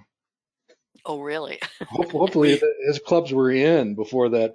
I'm in 2 clubs that own Comfort Systems and have owned it for about 6 or 7 months each. So we're in good shape with that company. Yes. My presentation this evening is on a company called Halozyme. It's a biotech company, and the biotech industry is huge. It has many, many, many large companies, and it also has just a whole boatload of really small companies, many of which make no money of any kind, have no profit of any kind. Halozyme's an exception to that rule. It's a small company, but it has sales and it has profit. Next slide, please. Here's the business description from 2 different sources, and I put up 2 different sources because the 2 sources emphasize a little bit different things. Halozyme began as a biotech company that was focused on developing novel oncology therapies, and they still get a lot of their revenue from these types of pharmaceuticals that they have developed and sell to the public. The biggest one is an oncology therapy that targets the tumor in its environment and allows the medicine, whatever it is, to move directly to the tumor, bypassing any kind of damage to any other tissues or organs along the way. The agent targets solid tumors, and it allows the cancer drug therapies to cause a lot less damage in the normal process of dealing with the cancer, whatever it might be and wherever it happens to be. Their blockbuster, however, recently, for the last 2 years or 3 years, has been a drug called ENHANZE, and they spell it ENHANZE. And it's a drug delivery platform. It's not in itself a pharmaceutical that does any cure of anything. But what ENHANZE does is allows things that used to have to go intravenously into a patient to be administered subcutaneously. And I'll expand on that just a little bit as I move through the presentation. Next slide. Their highlights are quite impressive from 2024. Their total revenue for the first time exceeded $1 billion in 2024. So you can see that it is, in fact, a small company. And that growth in the 2024 fiscal year was 22%. They raised their guidance twice during the 2024 fiscal year, and then exceeded that guidance for some of the numbers at the end of the fiscal year. They estimate that over 1 million patients have now been delivered drugs using this ENHANZE that they have developed, and they now partner with many major drug companies. They show some of the milestones that they've reached with this ENHANZE, and these are 4 different drugs developed by 4 different companies, but they're all being administered through this ENHANZE, which means that the patients can now take them subcutaneously. And again, we'll develop that just a little bit more as we continued. I've used AI extensively as I've read the investor presentation, and these investor presentations for biotechs can be just full of all kinds of jargon. About 2/3 of the way down the page in the second set of bullets, you'll notice, for example, the acronym HVAI. I had no idea what HVAI stood for, and in fact, my guess was it had something to do with artificial intelligence. Well, I just put into my Copilot, what is HVAI as far as Halozyme is concerned? And they told me it stands for high volume auto injection. So I was way off with the AI idea, but it turns out that this is something that is revolutionary in the drug industry, this ENHANZE. I don't know what you want to call it. It's not a pharmaceutical, but it is something that helps you take the pharmaceutical, helps distribute the pharmaceutical throughout your body. Next slide. The full year fiscal results are as shown, and you can see that the percentage growth, no matter what the category, was really, really impressive. Notice that 58% net income figure at the bottom of the chart. Next slide. This Vyvgart Hytrulo is the first major drug that they were able to add this ENHANZE to. And you can see that prior to ENHANZE, when Vyvgart was being administered with a intravenous injection, which took a long period of time, that the market was growing pretty nicely. Those are in millions of dollars at the top of the I-bars. But once they were able to move to this ENHANZE version of Vyvgart, and Vyvgart deals with myasthenia gravis, which is a muscular disease that weakens the extremities and everything.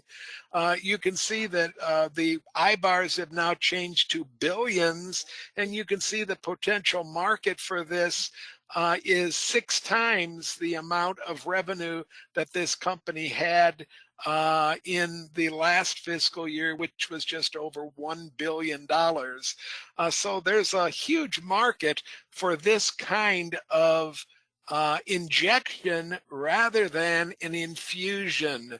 And those are important distinctions to make between those two words. Next slide. Next slide. There we go. They hope to build on this Hytrulo because this Vyvgart, this particular drug, is being tested right now for many, many other diseases besides myasthenia gravis. And you can see that in the green bars, there's just a listing of many different drugs, and they expect in the near future, in the next 5 years, they expect to get Vyvgart approved for treating all of these other problems besides the myasthenia gravis. And the injection using this enhance be part of the testing that's being done right now to get these approved for usage on these particular diseases. Next slide. Here's the key to this difference between injection and infusion. And again, we're looking at 4 different drugs from 4 different pharmaceutical companies, all of them using this enhance. You can see on the first drug, Ocrevus, you can see that the enhance has turned a multiple hours IV infusion that had to be done twice a year into a 10-minute subcutaneous injection. You can see on Opdivo, which is heavily advertised on television, you can see Opdivo has turned the enhance usage has turned a 30-minute IV infusion into a 3 to 5 minute subcutaneous injection. What this enhance does is it allows something called, and I'm going to consult my notes here, it allows something called this HVAI, a high volume auto injection. Usually auto injections are small amounts, like in a vaccine or an insulin shot or something like that, and those are measured in very small numbers of milliliters. Now we're talking about significant milliliters going into the body in a very short amount of time and being done subcutaneously with a shot rather than with an intravenous infection, which means you need a medical person to find your vein and hook you up, and then you need to sit there while the infusion works, and then you need more medical personnel to unhook you and deal with all the possible side effects that an infusion many times would cause.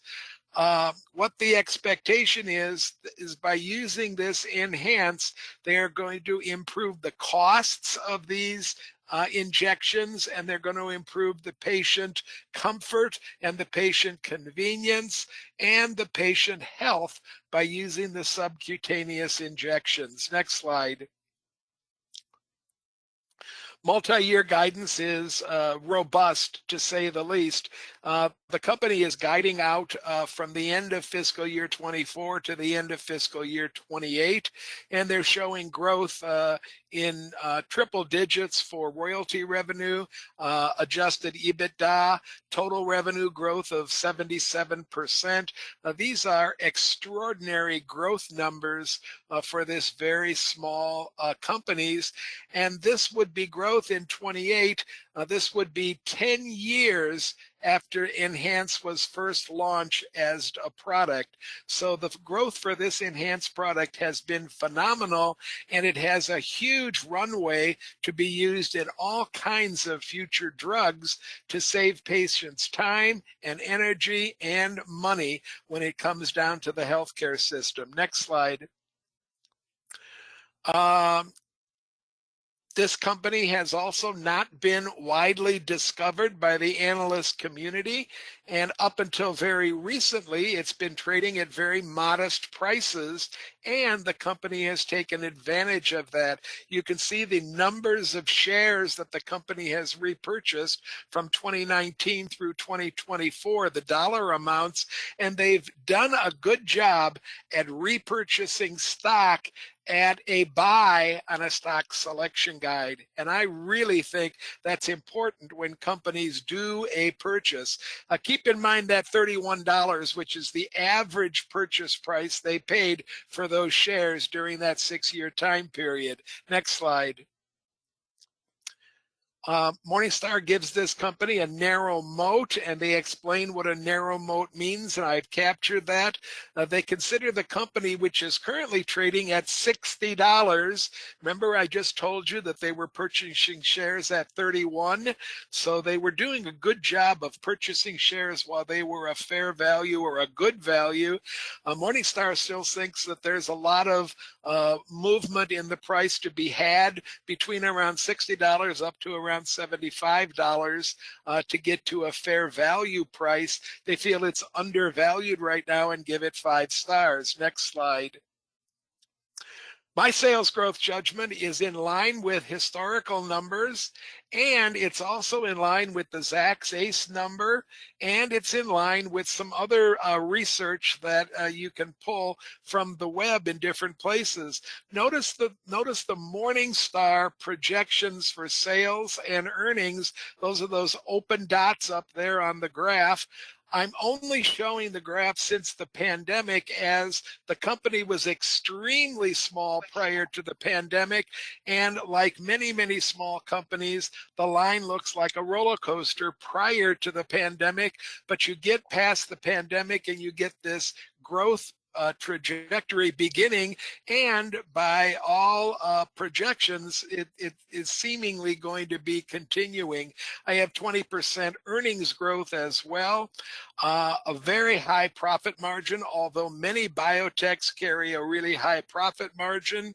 A fairly high debt to capital ratio because they're doing an awful lot of work with research and development, and they're spending a lot of money in that particular area. I like the fact that the debt is declining from numbers that were quite high after the pandemic, up around 90, and they've moved it down to 80, and they plan on dealing better with the debt as they move forward and get out of some of the problems they had as a very small company. Next slide. I chose 20 as the average high PE and 12 as the average low. The 20 is beneath the 5-year high average, and that 5-year high average is after I struck the 2 highest numbers, and I still went lower than that. I wanted to really put their feet to the fire, and I didn't want to put myself in a position that if I was wrong, I would had a lot of downside. So picking a 20 from that 22 average, which is based on the 3 lowest numbers, puts me in a position where if things go a little bit better, I stand to make better money than to lose money. The average PE of 17.1 is right about where it's been for the last 5 years of 17.3. The current PE of 17.6 is right around there. This is not a biotech that at the moment has been discovered by the big players that have driven the PE up to astronomical levels. Next slide. My judgments show a buy for the stock, 17% plus par value, 23% plus total return, 5.7 to 1 upside downside. I think I've showed you how the company has made money, how it's going to make money, and I've showed you a very reasonable, on the conservative side, SSG that indicates really high potential return at a really decent PE value. I'm going to put $1,000 into Halozyme Therapeutics.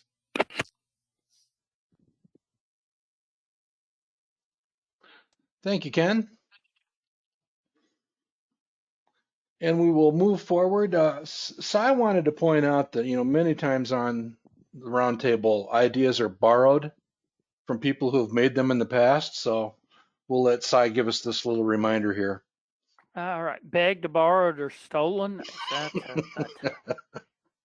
But interestingly enough, for all of Mark's harassment on Accenture and IT consultants and the like, I would like to thank Jerry and Candace for kind of bringing back portions of my life. Jerry with Accenture and the IT investing, and Candace. And I don't know why it really struck me, because I run into it occasionally. But when you were talking about mechanical and electrical contracting, I was again taken back to a prior life when my legal specialty was construction litigation. Oh, And okay. represented quite a few mechanical and electrical contractors. So that kind of went back. And I think Mark and I've had a few engineering discussions. We have. With our prior lives in that area. So today, in the following good ideas, I'm presenting United Therapeutics again on around the 9-year anniversary of it first being brought to this forum, and then kind of had a great wave last week. And you could see a decent positive trend, have a bit of late teens and of course and pandemic disruption, but good growth coming out of that. And as is often the case with smaller companies, which United Therapeutics by sales now is a mid-sized company running in the $3 billion or so annual sales, but it has been a smaller company growing into it. As Ken was noticing, you see a little bit of instability in some of the historical earnings per share and pre-tax profit. But again, good, solid, and Value Line has good positive projections for this. Next slide. And I found an attractive accumulation. And here, Mark mentioned very early on that he did find some omissions from the portfolio and was adding them. Believe it or not, I've been kind of tracking United Therapeutics for a while, as I suspect several of us have been, because it shows up on our screens and great minds think alike. And anyway, this month I was looking at a couple of companies, and United Therapeutics did not show. I swore it was in the portfolio, but I couldn't find it. And so I said, well, maybe it's time to add a new holding, United Therapeutics. And then as I was preparing, I kind of remembered last month that I went back, and lo and behold, yes, last month it existed with the trifecta of Ken, Mark, and the audience. But still, it wasn't in the portfolio. So I caught that early enough that I kind of covered myself on the slide that we found an attractive accumulation. You can see the screen that I ran again in this topsy-turvy kind of crazy world we're in at this moment in the market, and trying to sort things out. I said, let's really tighten up quality, financial strength, and even add 70 earnings stability. I don't usually screen on it. I consider it in evaluating screens, but I said this time let's tighten that up too. And you see United Therapeutics comes out pretty near the top. We were talking about boosting growth a little bit in the portfolio. It is above the portfolio average of growth. Super financial strength, super EPS stability, at least given the manifest time frame, as you saw using as reported figures. If you go back a few years, you have a little bit of prior instability, but that has righted very, very well and it's the highest par on that screen. So I said, let's take a look at United Therapeutics. Quick industry study, again, ranking by quality, highest par, and also the highest quality. Next slide. We'll just go quickly through the company because it's really gets, can get into some of the jargon that Ken was talking about. And of course, anytime you start talking specific drugs, you can get your tongue tied with the names, if nothing else. And the company's focus is relatively straightforward. Plus, of course, Ken gave a good presentation on it last month as well, and Mark supplemented. The main reason I wanted to mention on this slide is that United Therapeutics is a public benefit corporation. It's a form of organization that's kind of in between a normal full-fledged for-profit company and a non-profit company, in that it is producing a profit. It does have shareholders, but it also has an element of needs to serve the public. And we'll see where United Therapeutics fits in that in a few slides. But they were the first biotech publicly traded company to adopt this organization several years ago. Next slide. And here's just their summary of mission and vision, is to inspire inspiration and transform treatment of rare diseases, and specifically looking into transplantable organs. Next slide. Here's the history, and I think Ken mentioned some of this last week. Their focus is on rare deadly diseases. Currently, their primary focus is pulmonary arterial hypertension, PAH. Indeed, that's why the company was founded, by a family that was seeking a cure for their daughter's PAH. And they have 6 therapies for PAH, for another pulmonary disease, PH-ILD, and then a pediatric cancer, neuroblastoma. And that's, again, their near-term pipeline focus. Next slide. But what they're broadening into beyond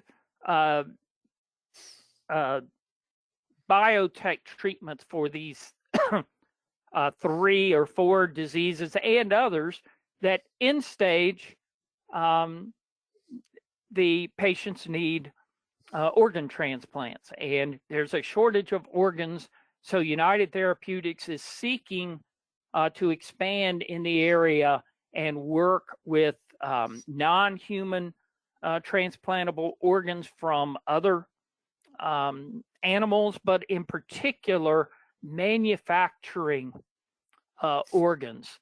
And so that's kind of their long range, and we'll see this in a graphic form in a moment. And here's the more specific description from the company. On the public benefit side, they're seeking to improve patient futures through novel pharmaceutical therapies and technologies to expand the availability of transplantable organs. When they caught that vision, they added that to their corporate goals and, as I say, their legal organization. So when they make a decision, they're not simply deciding based on fiduciary obligations to shareholders, primarily to make a profit, but they are also required by law, by their corporate charter, and to consider this benefit of expanding availability of transplantable organs. Like I say, kind of a hybrid between a nonprofit and for-profit entity. Next slide. Just from their fourth quarter, by the way, they issue their first quarter report tomorrow in the morning before market open. But here's a summary of the quarterly results and growth rates for their 6, and in this case, they're showing 5 of their pharmaceuticals. Next slide. Here's where I said the graph that you would see what they're doing.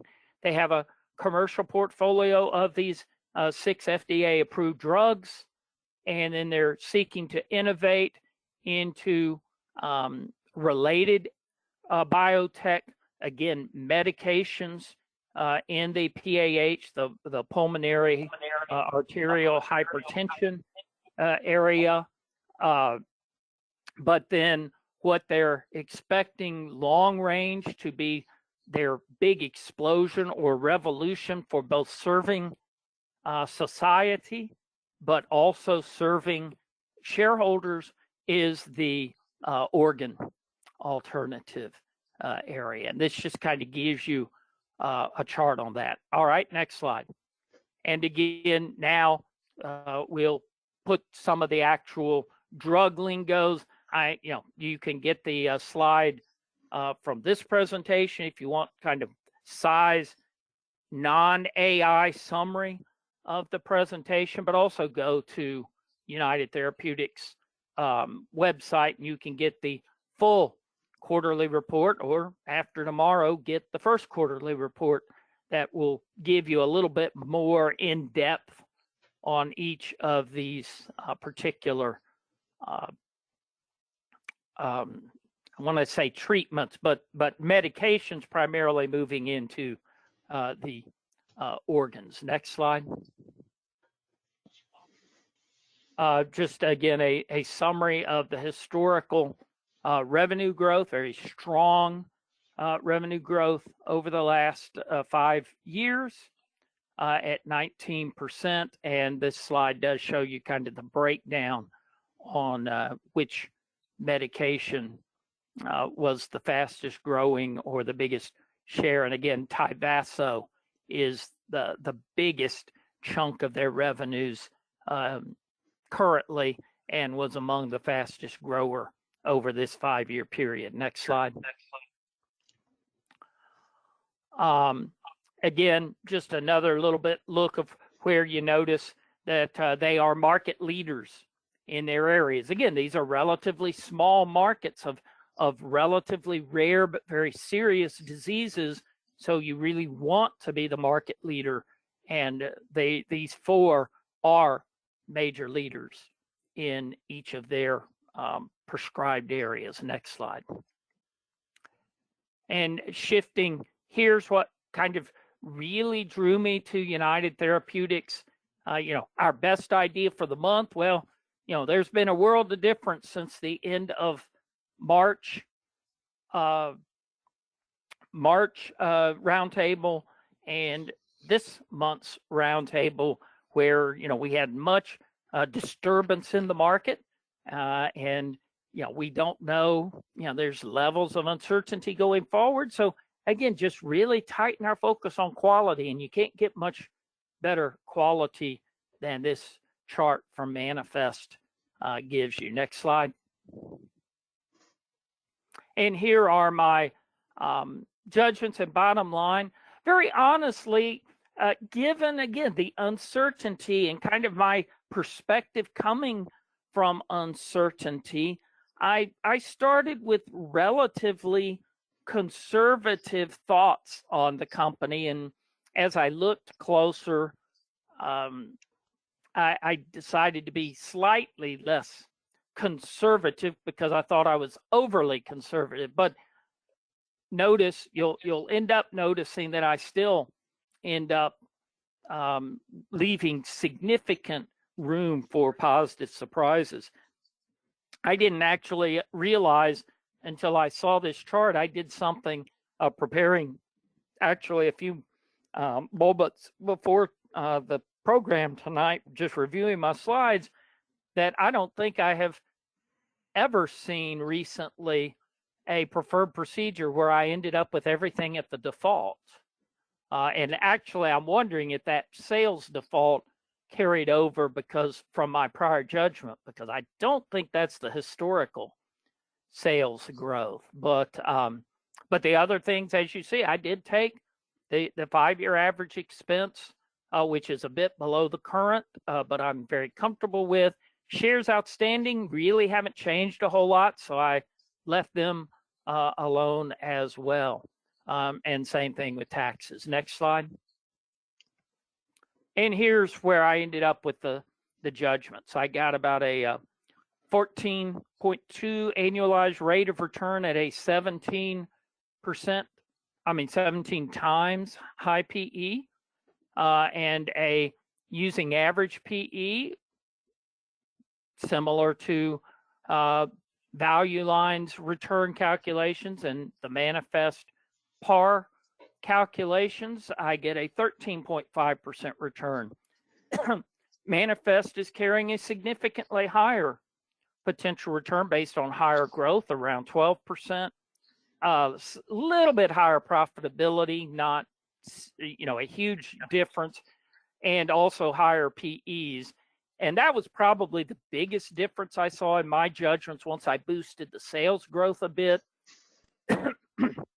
is that both Manifest and Value Line are projecting some moderate to, but yet significant PE expansion, which I just chose to stay pretty much with the historical trends. I wasn't comfortable doing too much expansion because I wasn't seeing it. But again, if you look at historical growth rates versus even my projected growth rate, it's higher. Therefore, usually higher growth leads to higher PEs. So I think PE expansion is a possibility. I won't use the word triple play because I sometimes think that we kind of stretch that a little bit from its original meaning when George Nicholson came up with it, because we get all excited about growth, expanding margins, expanding growth, and expanding PE, all of which at least are possible using my judgments. But I don't really consider United Therapeutics as a triple play because I don't see it as particularly depressed for primarily. But this chart, probably this chart combined with the quality chart that you saw a few slides back, is what really sold me. If we believe in our methodology, believe in our numbers, believe in management, managing a company well, which is really what quality is all about, this looks like a 5-year plus opportunity. Notice where I drew the green straight line, kind of before the price bump that you see starting in mid 2004. Notice where that red par potential return line was, very much at a 5-year high. And you see how the price responded. Now the price has pulled back some from that, largely causing the par to go even higher. And of course, while there is a pullback in price, quality is holding very steady at a very high level and even maybe trending up slightly. To me, those are all indicators of moving in the right direction. So even though we had a triple, trifecta on United Therapeutics last month, I'm going to add another 1,000 this month. It's a beloved trifecta. Thank you, Cy. Cy, one person had a question of, will the tariffs worldwide, do you think that will affect their products? I have to say, very honestly, I don't know the answer to that question. On the other hand, what I saw in their own reports, as well as just what I understand about it, nothing jumps out at me. But since I don't know where their supply chain gets all of their materials, I honestly do not know the question for that. That may be one of the interesting things to ask AI bots that we've talked about.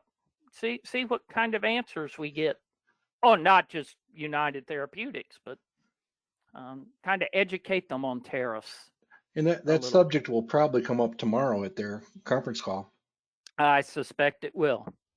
I suspect it will. Good question, whoever asked it.